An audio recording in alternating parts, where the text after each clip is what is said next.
Bien, volvemos al aula a donde tengo el pizarrón. Vamos hoy a empezar entonces en mayo procesos, el primer gran tema. Recuerden, la materia está dividida en 4 partes. Introducción, que ya la terminamos, que se hace en marzo y abril.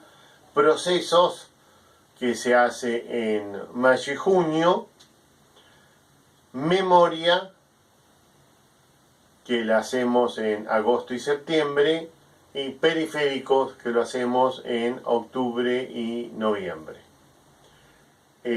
Así que hoy empezamos el gran tema, que es procesos, y lo primero que tenemos que hacer cuando hablamos de procesos es la definición de, ok, ¿qué es un proceso? Varios autores introducen el concepto como un proceso es un programa en ejecución. Y esto es una introducción didáctica al tema. Así que una de las cosas que aclaramos siempre es, si ustedes quieren garantizarse tener un 2, un desaprobado en el final, cuando le preguntamos qué es un proceso, respondan, un proceso es un programa en ejecución. Le ponemos un 2 y terminamos el final. Porque esto es nada más que una idea. Proceso es algo mucho más complejo que un programa en ejecución. Esencialmente, un proceso es una entidad dinámica, o sea, cambia con el tiempo.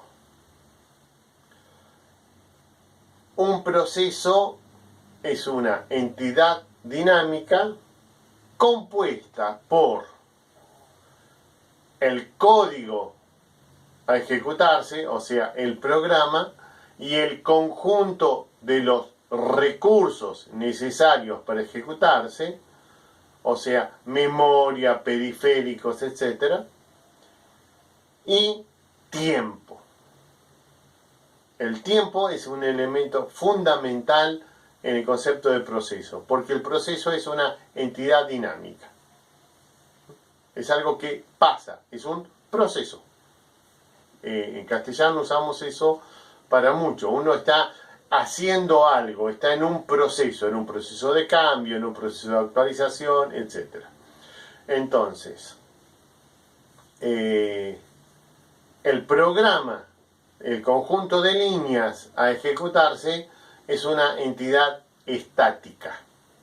Si ustedes van a la carpeta o al archivo donde guardaron los programas que escribieron en la materia algoritmos, no cambiaron. El proceso es una entidad dinámica, donde el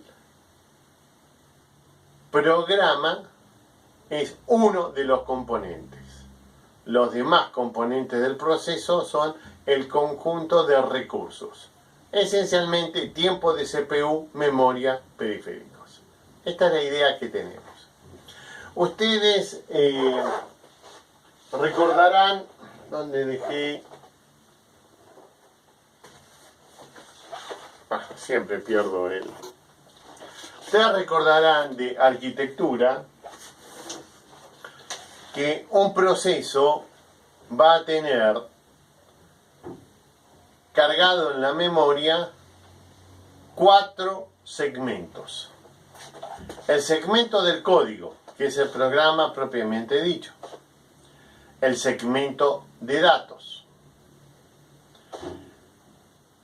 El heap y el stack. Tal como ustedes ya lo vieron en arquitectura, nos estamos refiriendo a la pila, que por ejemplo entramos a un ciclo for, guardamos la dirección a donde estamos volviendo, por un lado, y por el otro lado, en el heap estamos hablando del lugar donde se guardan los datos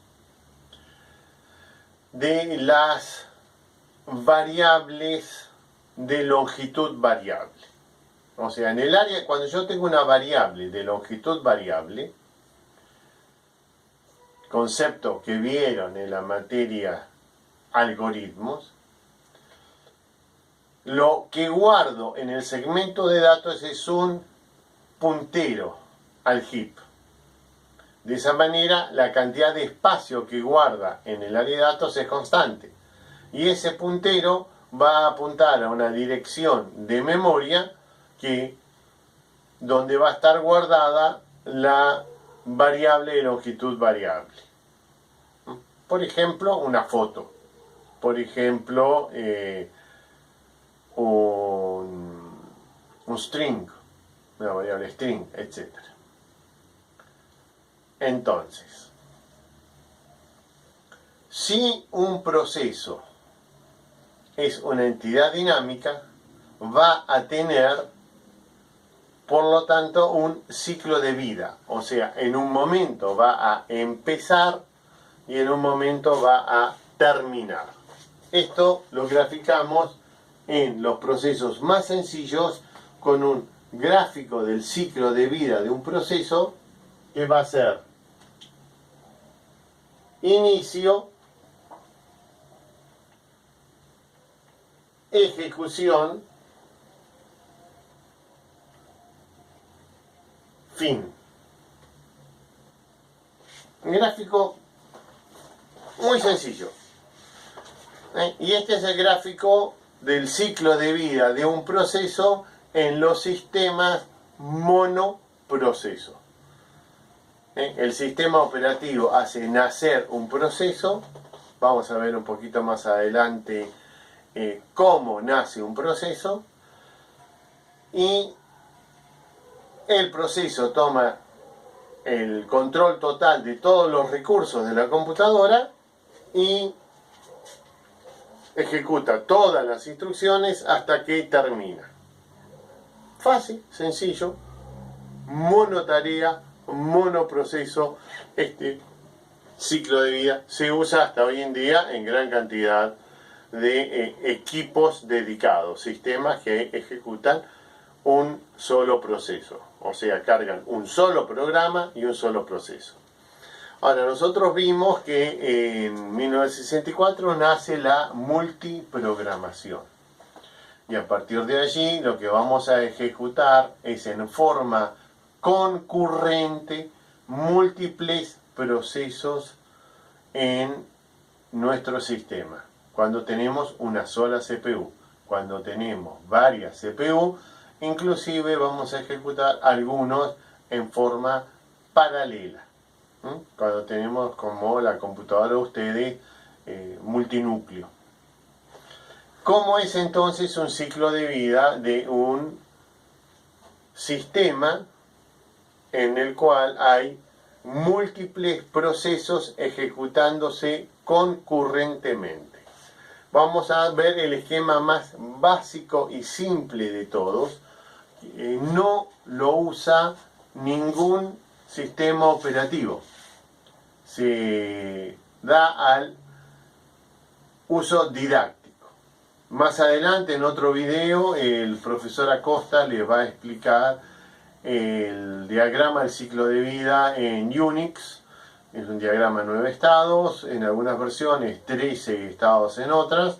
Nosotros vamos a ir al diagrama de estados más sencillo, que es el diagrama de 5 estados. Esto tal como está en el Silverchat, por ejemplo, trabajado de esta manera. Y entonces va a funcionar de la siguiente manera. El ciclo de vida de un proceso.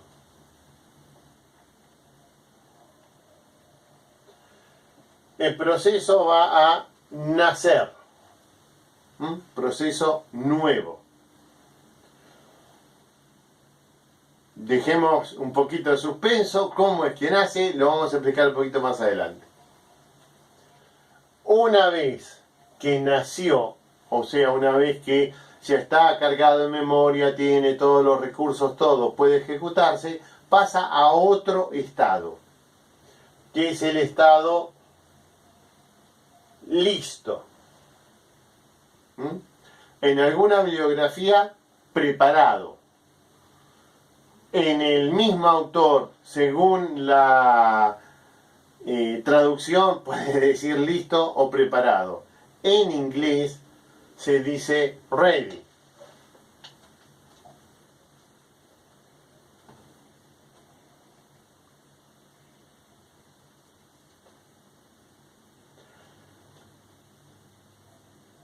En estado ready puede haber muchos procesos. Y esto es lo que nosotros llamamos el conjunto de procesos que están en ready, también llamado lista de procesos. Pero atención, la palabra lista en este caso no se refiere a un vector organizado en forma de lista, es un conjunto. Simplemente hablamos de la lista de procesos. Luego, más adelante, cuando veamos cómo elegimos, vamos a ver las distintas formas. Pero por ahora lo que decimos es, pueden nacer varios procesos y estar listos para ejecutarse. De este conjunto de procesos que está listo para ejecutarse, el sistema operativo, que es el que administra el hardware, va a elegir uno de ellos y le va a dar el uso de la CPU para pasar al estado ejecución, en inglés run.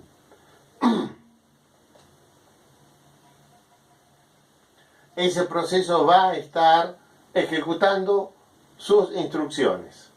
Acá es donde tenemos el cambio de estado, de modo supervisor a modo usuario. Cuando la CPU la está usando el sistema operativo, estamos en modo supervisor, en el modo dual. Cuando la está usando un proceso de usuario, está en modo usuario. Este usuario trabaja tranquilamente, ejecuta todos sus pasos. En un momento supongamos que quiere leer un dato del disco duro. En un sistema multiusuario, él no puede acceder al disco duro. Tiene que pedírselo mediante una system call al sistema operativo. Él no puede porque, por razones de seguridad, él no tiene permisos para hacer eso. Entonces, allí el proceso de usuario va a ejecutar una instrucción llamada system call, en este caso es una read, en el cual le dice, señor sistema operativo, ¿le puede pedir al disco duro que lea este dato y lo deje en este buffer en la memoria, por favor? Y para hacer eso ejecuta una system call. Pero por supuesto va a tener que liberar el sistema operativo, porque si tengo una sola CPU, el sistema operativo tiene que comenzar a ejecutarse. Entonces, al ejecutar la system call, abandona el estado de ejecución y pasa a un nuevo estado llamado wait, en inglés, o espera. En otra bibliografía puede llamarse bloqueado este estado, blocked. Se va a quedar en wait, esperando. ¿Esperando qué? Esperando que el disco duro responda a través de su unidad de control diciendo ya leí el dato, o la impresora diga ya imprimí este renglón, etcétera, lo que se haya pedido. Entonces vamos a tener múltiples colas, una por cada periférico, la de la impresora, la de el disco duro, la del pendrive, etcétera, etcétera.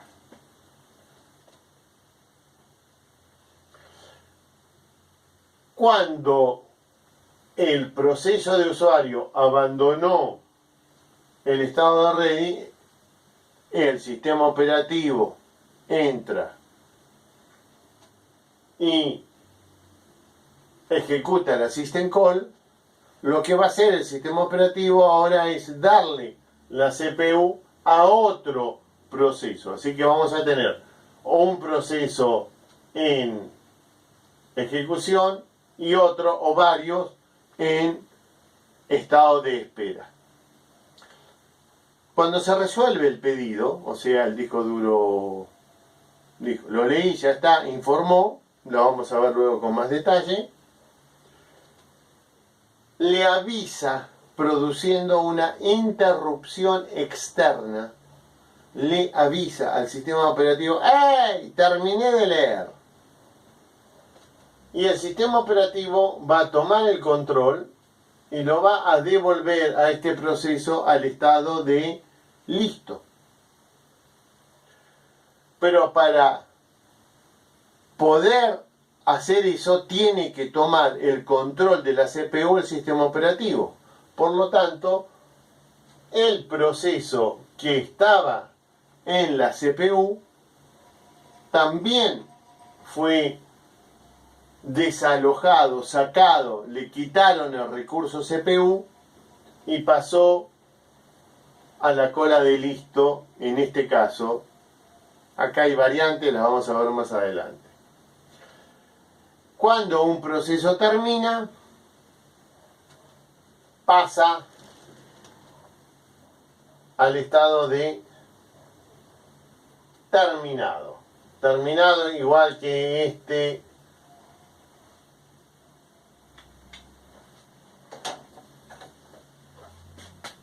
Entonces, hemos introducido el concepto del ¿qué es un proceso? Es una entidad dinámica, tiene un ciclo de vida y tenemos el diagrama típico de 5 estados que va a tener muchísimas variantes: nuevo, estado de ready, o listo o preparado, pasa a ejecución, trabaja en ejecución, mediante una system call puede pasar al estado de espera, ingresa otro proceso. Cuando el system call, el otro proceso lo hace, se produce una interrupción, esa interrupción genera el desalojo de la CPU del proceso que se estaba ejecutando y vuelven los dos a la cola de listo hasta tanto luego se elija a cuál dársela y volver a hacerlo. Cuando terminó de hacer todo, hace una system call end y termina. Esta es la primera idea del ciclo de vida de 5. Ahora la vamos a pasar a ver con mucho más detalle cada uno de los pasos que tenemos en el próximo video.